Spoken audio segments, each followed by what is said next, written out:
ನಮಸ್ಕಾರ ಸ್ನೇಹಿತರೆ, ಎಲ್ಲರಿಗೂ ನನ್ನ ಚಾನಲ್ಗೆ ಸ್ವಾಗತ. ಬಿಗ್ ಬಾಸ್ ಖ್ಯಾತಿಯ ಚೈತ್ರಾ ಕುಂದಾಪುರ್ ಅವರು ಇತ್ತೀಚೆಗೆ ಪ್ರೀತಿಸಿದ ಹುಡುಗನ ಜೊತೆಗೆ ವೈವಾಹಿಕ ಜೀವನಕ್ಕೆ ಕಾಲಿಟ್ಟಿದ್ದಾರೆ. ಗುರು ಹಿರಿಯರ ಸಮ್ಮುಖದಲ್ಲಿ ಚೈತ್ರಾ ಕುಂದಾಪುರ್ ಅವರು ಶ್ರೀಕಾಂತ್ ಕಶ್ಯಪ್ ಅವರನ್ನು ಮದುವೆಯಾಗಿದ್ದಾರೆ. ಮದುವೆಗೆ ಆಪ್ತರನ್ನೆಲ್ಲ ಕರೆದಿದ್ದಾರೆ. ವಿಸ್ಮಯ ಏನೆಂದರೆ, ಸ್ವಂತ ತಂದೆಯನ್ನೇ ಚೈತ್ರಾ ಕುಂದಾಪುರ್ ಅವರು ಮದುವೆಗೆ ಕರೆದಿಲ್ಲವಂತೆ. ಅವರ ತಂದೆ ಬಾಲಕೃಷ್ಣ ನಾಯ್ಕ್ ಅವರ ಮಗಳ ಮೇಲೆ ಸಾಲು ಸಾಲು ಆರೋಪವನ್ನು ಮಾಡುತ್ತಿದ್ದಾರೆ. ಚೈತ್ರಾ ಅವರು ನೂತನ ಜೀವನಕ್ಕೆ ಆರಂಭವಾದ ಕೆಲವೇ ದಿನಗಳಲ್ಲಿ ಅವರ ತಂದೆ ಗಂಭೀರವಾದ ಆರೋಪಗಳನ್ನು ಮಾಡುತ್ತಿದ್ದಾರೆ ಮತ್ತು ಆ ಆರೋಪಗಳು ಈಗ ದೊಡ್ಡ ಸದ್ದು ಮಾಡುತ್ತಿದ್ದಾವೆ. ಮಾಧ್ಯಮಗಳ ಜೊತೆಗೆ ಮಾತನಾಡಿರುವ ಚೈತ್ರಾ ಅವರ ತಂದೆ ಹೀಗೆ ಹೇಳಿದ್ದಾರೆ: ನನ್ನ ಮಗಳು ನನ್ನನ್ನು ಮದುವೆಗೆ ಕರೆದೇ ಇಲ್ಲ ಎಂದು ಹೇಳಿದ್ದಾರೆ. ಅಷ್ಟೇ ಅಲ್ಲದೆ ಚೈತ್ರಾ ಹಾಗೂ ಆಕೆ ಪತ್ನಿ ಇಬ್ಬರೂ ದೊಡ್ಡ ಕಳ್ಳರು ಎಂದು ಆರೋಪಿಸಿದ್ದಾರೆ.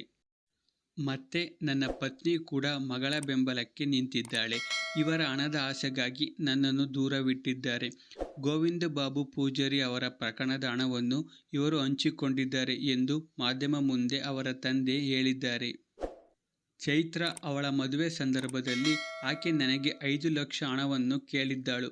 ನಾನು ಹೋಟೆಲ್ನಲ್ಲಿ ಕೆಲಸ ಮಾಡುವ ಸಾಮಾನ್ಯ ನೌಕರ. ಚೈತ್ರಾ ಮತ್ತು ಆಕೆ ತಾಯಿ ಹಣಕ್ಕಾಗಿ ನನ್ನನ್ನು ದೂರವಿಟ್ಟಿದ್ದಾರೆ.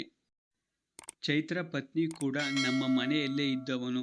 ಅವನು ಕೂಡ ದೊಡ್ಡ ಕಳ್ಳ. ಅವರಿಗೆ ಮಾನ ಮರ್ಯಾದೆ ಇಲ್ಲ.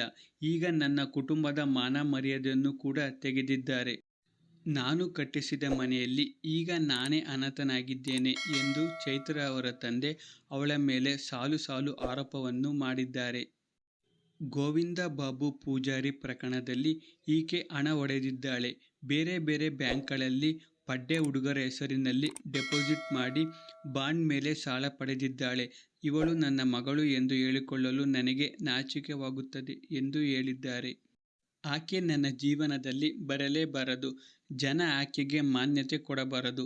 ತಂದೆ ಇಲ್ಲದ ಮಗಳು ಎಂದು ಹೇಳಿಕೊಂಡು ಬರುತ್ತಾಳೆ. ತಂದೆಗೆ ಒಂದು ತುತ್ತು ಅನ್ನ ಹಾಕದವಳು ಏನು ದೇಶ ಸೇವೆ ಮಾಡುತ್ತಾಳೋ.